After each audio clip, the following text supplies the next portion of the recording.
It was the winter of 1942, the height of the Battle of the Atlantic. The sea, stretching endlessly between the United States and Great Britain, had become the world's most dangerous highway.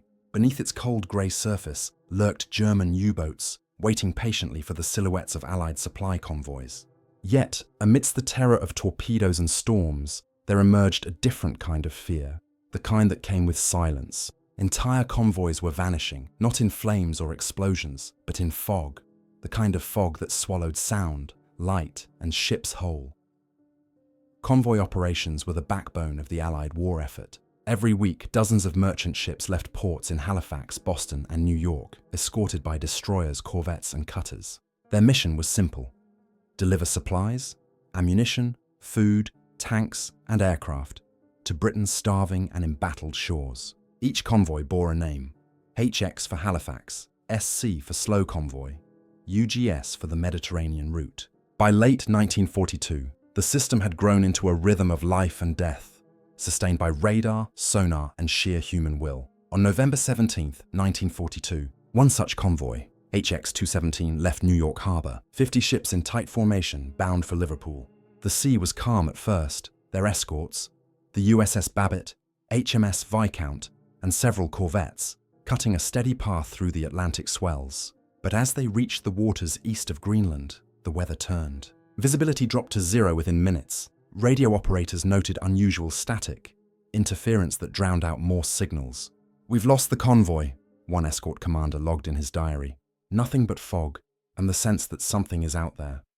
For the men aboard, the fog was an enemy of its own. It cloaked their allies, distorted sound, and confused radar. Even the reliable HFDF systems used to track U-boat transmissions began to fail. Then, without warning, the formation broke. Ships drifted apart, unable to see one another. The SS Oregon Sun, carrying aviation fuel, vanished from radar. Moments later, the destroyer USS Leary reported a sonar contact. Then silence. When the fog finally lifted, 5 merchant vessels and a US destroyer were gone. No debris, no oil slicks, no survivors. Naval Command immediately suspected a U-boat Wolfpack attack. Admiral Sir Max Horton, commander of Western Approaches, ordered reconnaissance flights from Iceland.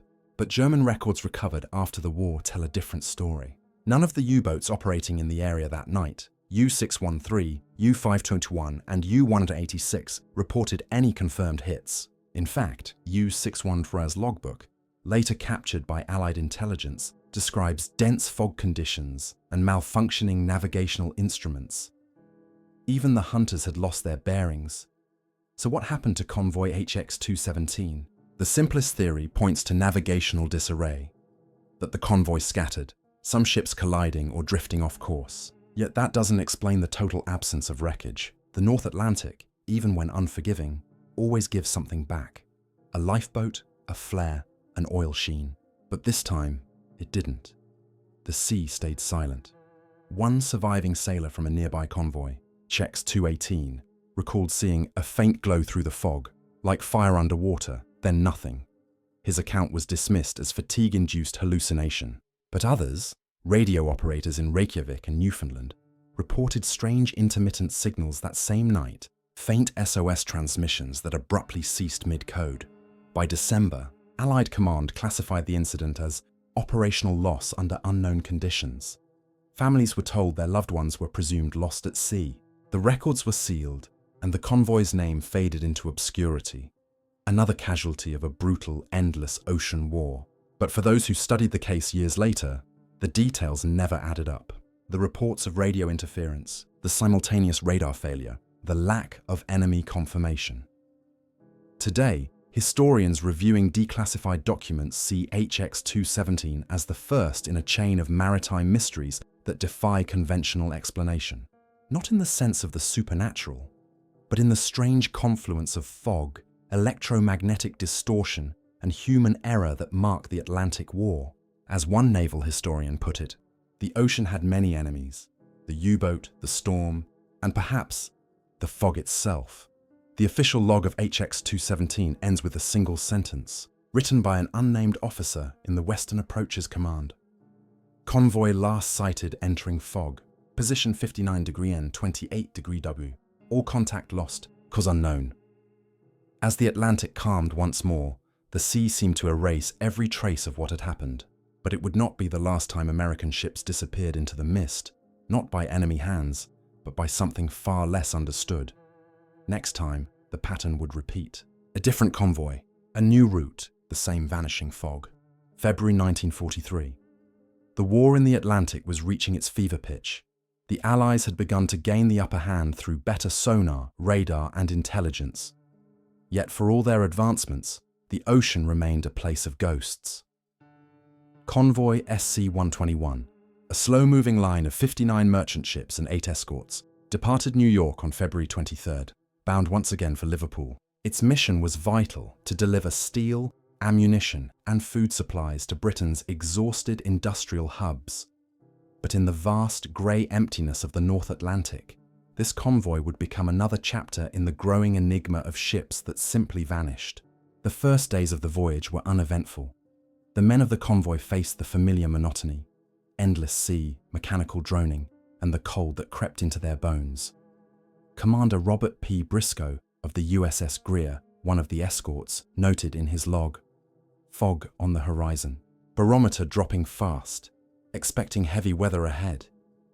By March 4th, the convoy entered the infamous Black Pit, a stretch of ocean between air patrol ranges where Allied aircraft could offer no protection. It was here, between Iceland and Newfoundland, that the sea claimed most of its victims. On March 5th, a thick fog rolled in, reducing visibility to a few yards. Radio signals began to distort. Multiple ships reported that their compasses were swinging erratically. The SS Benjamin Harrison, carrying munitions, fell out of formation. At 03:12 hours, a faint SOS was received. Under attack, visibility 0, losing bearings. Then, static.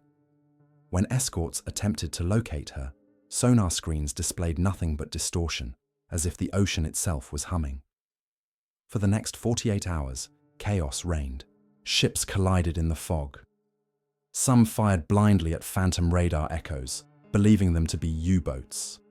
Others reported hearing distant engines, approaching, then fading, with no visual contact. By dawn on March 7th, at least 8 merchant vessels and 2 escorts were missing. The remaining ships, scattered and terrified, regrouped near Greenland under the direction of HMS Harvester. Commander Briscoe recorded in his final entry for that night, "No debris, no lifeboats. The sea feels empty. Something else is happening out here." In post-war analyses, Allied historians initially blamed the disappearances on coordinated U-boat wolf packs, specifically Gruppe Raubgraf, which operated in the region at the time. Yet, when captured German naval records were examined, none of the submarines claimed the attacks.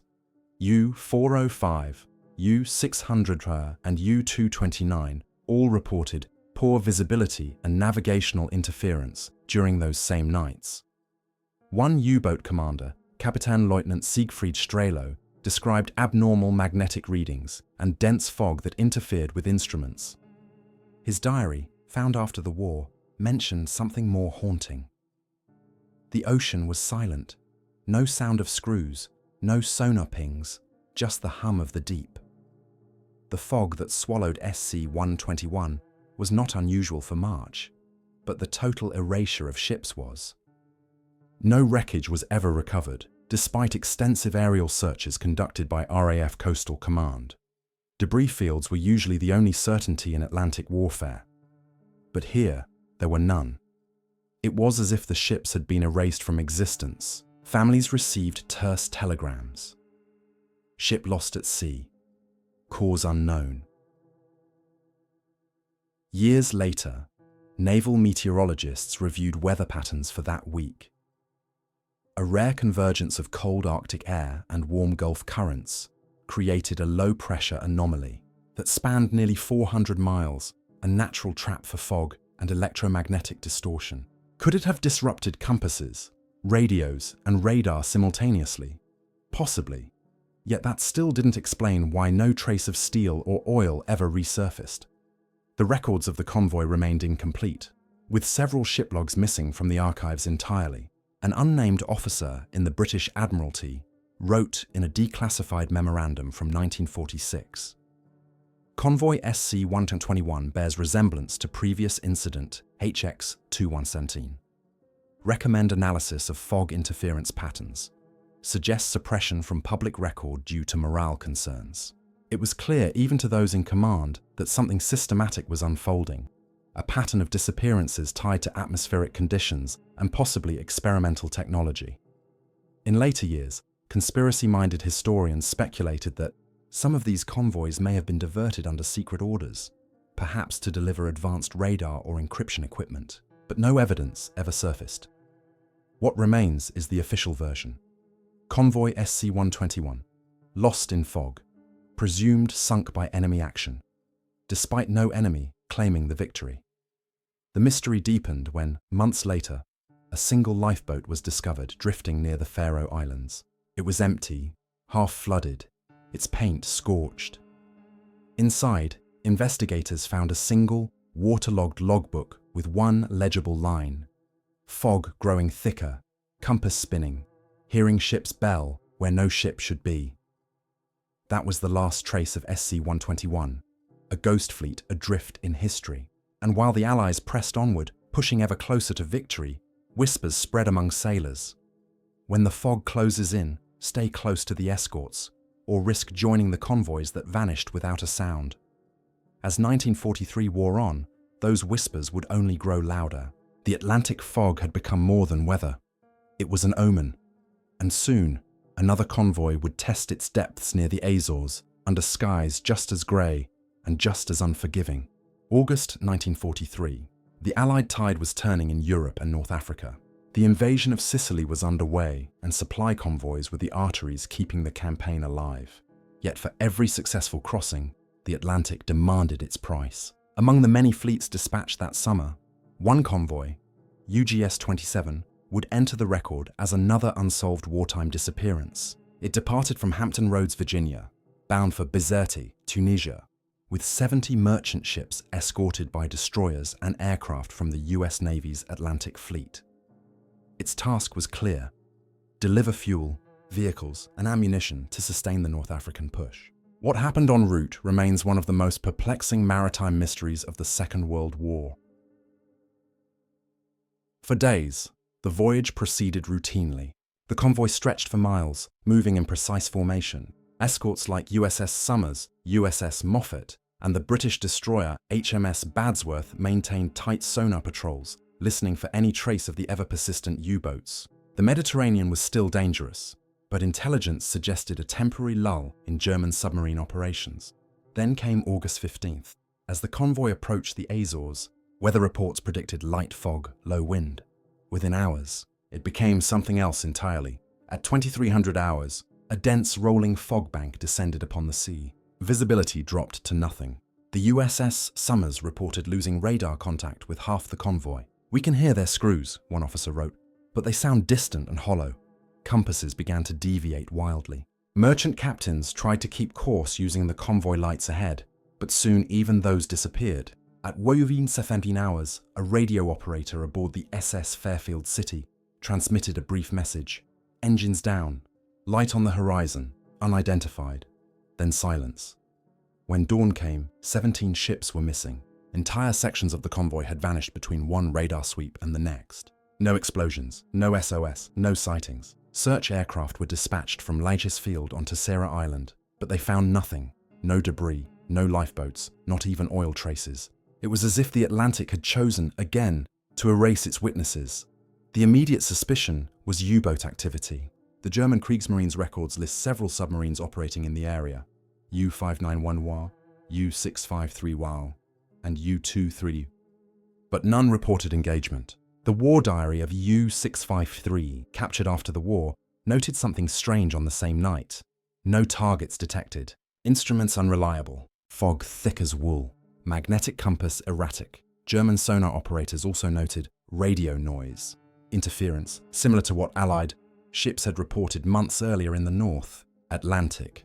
Some historians later connected these incidents to Operation Silent Watch, an Allied experimental program involving radar, frequency testing, and long-range navigation trials. Conducted under extreme secrecy, these experiments aimed to develop new radio-guided convoy formations resistant to jamming. Was UGS-27 part of such a test? If so, the consequences may have been catastrophic. Radar jamming and faulty magnetic readings could have caused massive disorientation, leading ships to veer off course, perhaps into uncharted shallows or minefields. But again, that theory collapses under scrutiny. No wreckage was ever recovered. The sea, as always, kept its secrets. One of the few surviving accounts comes from a sailor aboard the SS Alcoabana, one of the rear escort ships that survived. In a 1961 interview, he recalled, "The fog came down like a curtain. We heard a bell, distant, like from another ship, but we couldn't see a thing. Then static on the radio, almost like whispering. By morning, the ocean was empty where they'd been. No sound, no smell of oil, just the fog thinning out." Such testimonies were largely ignored at the time. The official naval inquiry, filed under Classified Atlantic Incidents, concluded, "Cause unknown, probable weather and mechanical interference. No further investigation recommended." The file remained sealed until 1973, when declassification revealed odd notations in the margin. Magnetic variance, +140 degrees. Radio blackout 0310-0415. Escorts report transient radar echo, unverified.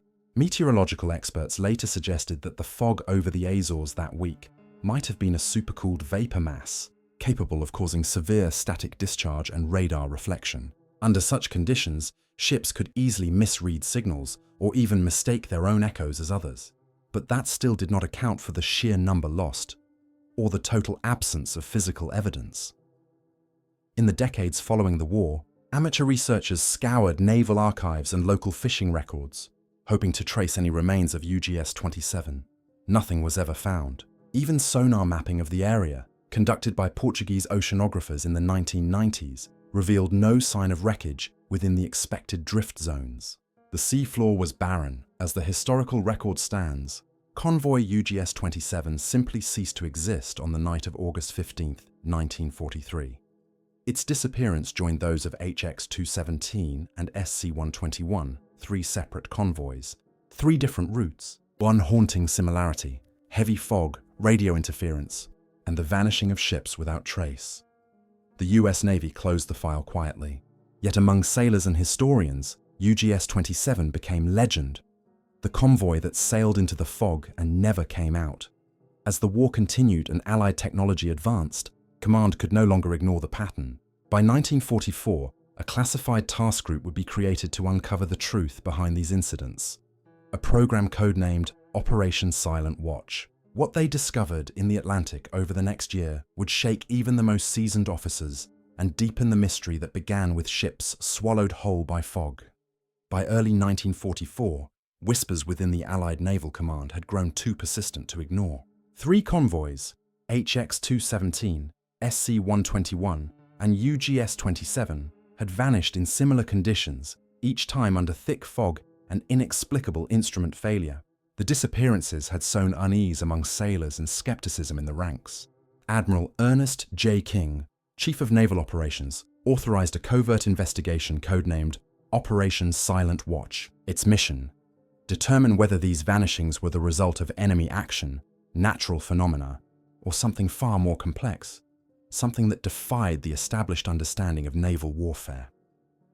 Operation Silent Watch was led by Captain Henry M. Goring, a decorated officer who had commanded anti-submarine operations in the North Atlantic. His team included meteorologists, radio engineers, and intelligence officers from both the US and Royal Navies.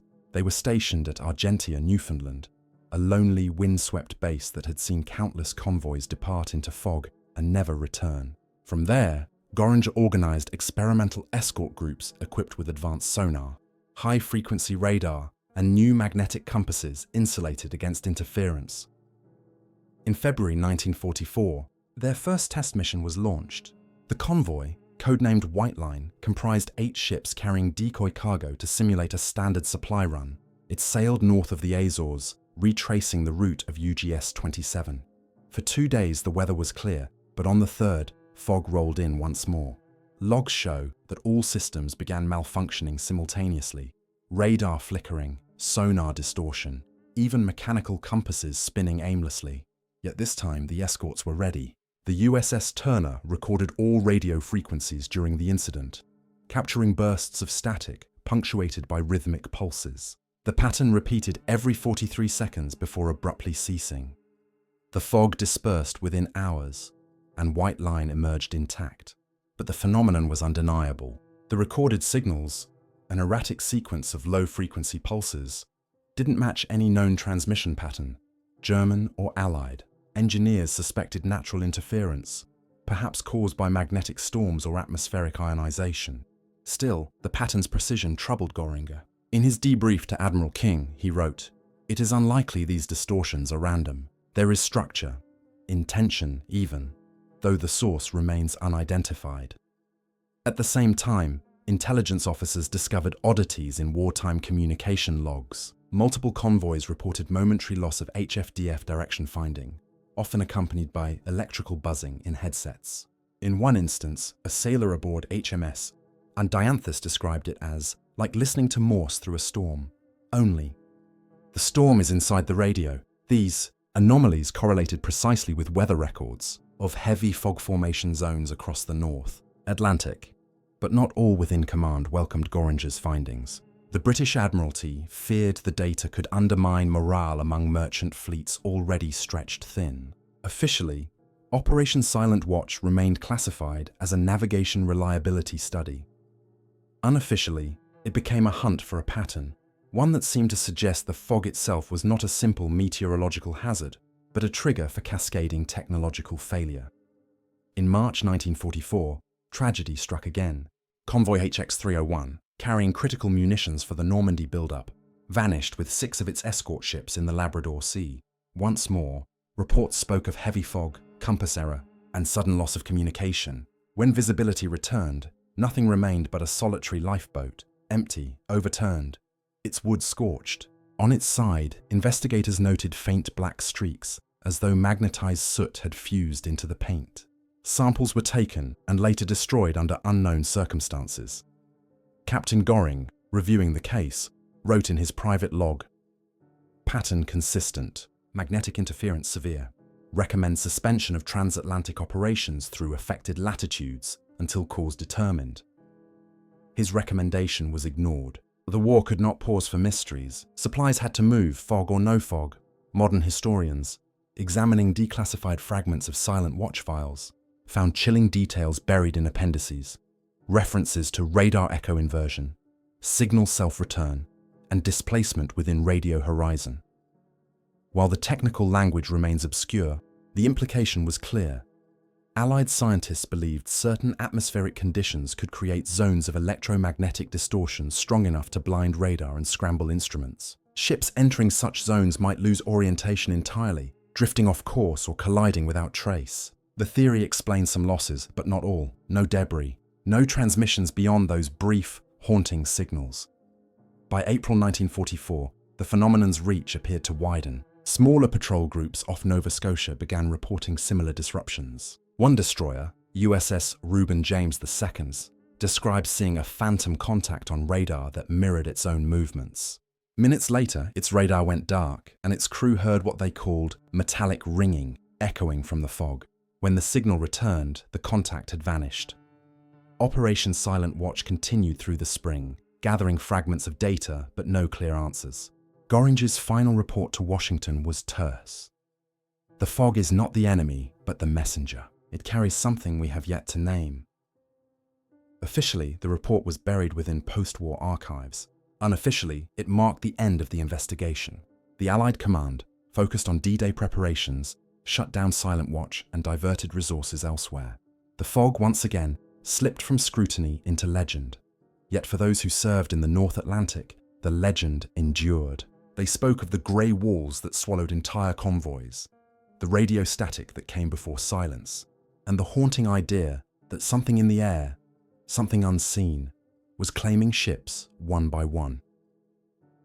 As Europe braced for invasion, the Atlantic remained vast and unsolved, and while Operation Silent Watch had ended, its unanswered questions would echo far beyond the war's conclusion, haunting the declassified files and the restless sea that inspired them. By late 1944, The Allies had gained control of most shipping lanes across the Atlantic. But the fog, both literal and metaphorical, had not lifted. The war effort surged toward victory, yet behind the success lay quiet alarm among naval officers.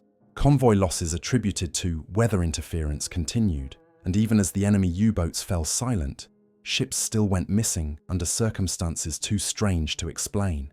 It was during this time that the US Navy initiated an intensified phase of Operation Silent Watch, using the very latest in wartime technology to hunt for patterns hidden in the mist. The operations base shifted from Newfoundland to Reykjavik, Iceland. From there, Task Group 24.5, under the command of Rear Admiral Jesse Oldendorf, coordinated experimental convoys equipped with prototype radar and sonar systems. The idea was simple. If the fog and magnetic anomalies were causing navigational chaos, new detection methods might isolate and neutralize their effects. Among the tools deployed were the SG-1 radar set, a highly sensitive device capable of detecting periscopes and masts, and the new Mark IV sonar with increased frequency depth. Yet despite these innovations, what followed would unsettle even the most seasoned sailors. Convoy HX-375 departed Reykjavik on November 2, 1944, bound for Liverpool. 45 merchantmen, loaded with ammunition, aircraft parts, and winter rations. The escort group included the destroyers USS Hale and HMS Loch Killen, both equipped with the latest detection gear. Conditions at sea were rough but manageable, until day 3, when barometric pressure plunged without warning. The fog that descended was unlike anything recorded before, a dense metallic haze that reflected radar beams and produced false returns. Operators aboard Loch Killen reported radar contacts forming in geometric patterns, triangular echoes that shifted positions every few minutes before fading altogether. Lieutenant Commander H.A. Brooks, stationed on the Hale, later testified, "It wasn't weather. It felt like the sea itself was vibrating. Our radar was alive with phantoms, ghost ships sailing right beside us, moving in perfect formation, then vanishing. We tried to call them up by light signal, but the beams just stopped dead like they hit a wall." Moments later, the radio channels went to static. Convoy formation collapsed as individual ships tried to maintain course by compass, but those too began spinning erratically. The SS Mount Temple, a Canadian freighter, drifted out of line and was never seen again. 2 others followed, their last transmissions barely audible over the static. Bearing lost, fog thickening, engines unstable. When visibility finally cleared, 13 vessels were missing. By this point, command no longer blamed enemy submarines. There were none left operating in the area. Instead, the investigation turned inward, into the realm of physics and atmosphere. Naval scientists began to suspect that the heavy fog was a byproduct of rapid shifts in sea temperature and magnetic pressure gradients, forming what they termed electromagnetic dead zones. Within these zones, compasses failed, radios distorted, and radar beams scattered, creating illusions of phantom ships and false horizons. Ships trapped within might drift for miles off course before collision or fuel exhaustion claimed them. Yet even this scientific explanation failed to account for the lack of debris or oil slicks following these disappearances. In December 1944, Admiral Oldendorf convened a closed-door conference in Reykjavik. Present were representatives from the Royal Navy's Meteorological Division, the US Office of Naval Research, and British cryptographic officers from Bletchley Park. Together they reviewed every report from 1942 to 1944, searching for connection. One British analyst, Commander William Neville, noticed that nearly all the vanishings occurred along a narrow corridor stretching from 50 sectors to 60-degree north latitude, a region known to sailors as the graveyard line. His report stated, "Magnetic deviation increases exponentially within these coordinates. The fog acts as conductor rather than barrier. We are witnessing interference, not accident." But his conclusion was buried under wartime secrecy. Officially, the Admiralty attributed the disappearances to navigation failure. Unofficially, Silent Watch shifted its mission from observation to suppression. Any mention of convoy vanishings in fog was to be removed from public dispatches and replaced with enemy action, undetermined. This censorship served morale, but not truth. Sailors, who had survived these convoys, began speaking in hushed tones about the hum. They said you could hear it before the fog came. low, rhythmic, mechanical, but not from any known engine. Some thought it was the echo of radar waves hitting the mist. Others claimed it came from beneath the sea itself. The phrase spread from crew to crew. When the hum starts, stay close or you're gone. It became folklore, half warning, half resignation. In early 1945, Task Group 24.5 was quietly dissolved. Operation Silent Watch was officially closed. The final report concluded, fog-related disappearances cannot be reproduced under controlled conditions. Recommend cessation of investigation. The surviving data, radio logs, radar tapes, and navigational charts were sealed under the classification Top Secret Magnetic Anomaly Records. Most have never been released. Historians now believe Silent Watch uncovered something real, an environmental and electromagnetic confluence unique to that era's primitive technology. The war's radar frequencies, the Earth's shifting magnetic field, and the volatile oceanic climate of the North Atlantic combined to create a perfect storm of confusion. Yet for those who lived through it, no explanation could match the dread of watching ships vanish soundlessly in the mist.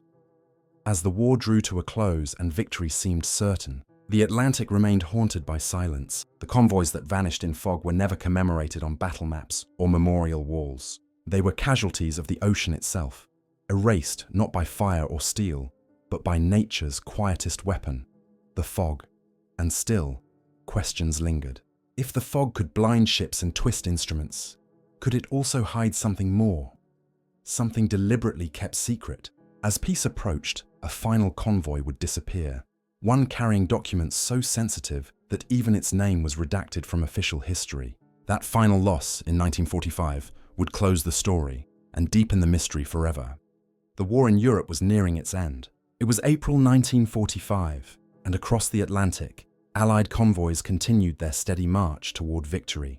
The U-boats were in retreat, their wolf packs shattered, but the fog still came, relentless, indifferent, and unexplainable. In those final months, one last convoy would vanish, bringing Operation Silent Watch to a quiet, unsettling close. Its loss would be buried deeper than any before, erased from official records, remembered only in fragments of correspondence and redacted files. It began innocently enough. The convoy, known unofficially as Grey Ghost, was a small formation of 7 ships and 2 destroyer escorts leaving Boston for Plymouth on April 14, 1945. Its manifest was routine, or so it seemed. Among its cargo were sealed containers labeled Restricted Material, War Department. Accompanying them was a detachment of naval intelligence officers under Commander Edward Nash, whose orders came directly from Washington. Their assignment was to deliver experimental navigation equipment to the Admiralty's research station in Plymouth. Weather conditions at departure were favorable. The ocean was calm and the skies were clear. Yet by the 3rd day, the convoy entered the same corridor that had claimed so many before, a region between 55° and 59° north, where the fog waited like an old adversary. Reports from the destroyer USS Barrington describe the onset vividly. Dense fog forming from the northeast, electrical static increasing on all frequencies. Magnetic deviation noted. Within hours, visibility was 0. The convoy reduced speed, maintaining radio silence to avoid confusion. At 0200 hours on April 17th, the first distress came through, a fragmentary transmission from the SS Newfield. Compass spinning, sound on portside, no contact visible. Aboard the Barrington, radar officers detected multiple echoes moving erratically around the formation. Then at 0242, all signals ceased. The fog swallowed them. When the morning broke, the sea was empty. The loss of Grey Ghost sent shockwaves through the upper echelons of Allied command. It was one of the last convoys to vanish before the war's end, and the only one carrying classified material. Within weeks, naval intelligence began a sweeping cover operation. Officially, the convoy never existed. Its records were struck from the convoy registry, and surviving radio logs were reclassified under post-war encryption trials. Even the families of the missing men received altered notifications, lost in separate incidents during Atlantic service, but evidence endured in fragments. In the archives of the Royal Navy's Western Approaches Command, a memo dated May 12, 1945, mentions transmission loss over 18 minutes consistent with electromagnetic inversion phenomena. Another file, unearthed decades later, contained a single line written in pencil. Silent watch terminated. Pattern confirmed. Cause unresolved. When historians revisited these documents in the 1970s, they found inconsistencies impossible to ignore. The restricted material aboard Grey Ghost matched experimental devices developed under the US Navy's Project Fog, an effort to create radar-resistant convoys by manipulating low-frequency wave distortion. If that technology malfunctioned, it could have caused catastrophic confusion within the formation.